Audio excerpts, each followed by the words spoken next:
soliqlarni hisob qilaman deb 2 barobar soliq to'lamang. Juda ko'p biznes egalari o'zlarining nomlaridagi ko'chmas mulklarni yuridik shaxsga tekinga ijara shartnomasi yoki arzon bahodagi ijara shartnomasi tuzib 2 barobar soliq to'lashyapti. O'zbekiston Respublikasining 24-dekabr 2024-yildagi qarorga asosan ijara miqdorlarining eng kam miqdorlari belgilab qo'yilgan.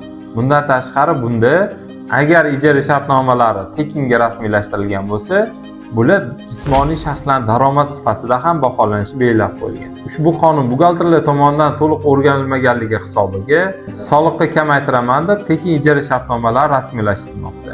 Ushbu tekin ijara shartnomalar rasmiylashtirilishi hisobiga to'lov manbaida yuridik shaxslarga to'lov manbaida 12% jismoniy shaxslarning daromad sifatida qaralib soliq hisoblanishiga.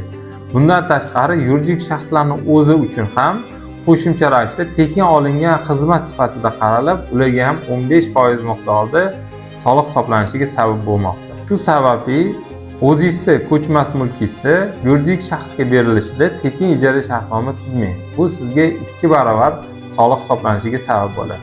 Soliq va buxgalteriya xizmatlari uchun bizga murojaat qilishingiz mumkin.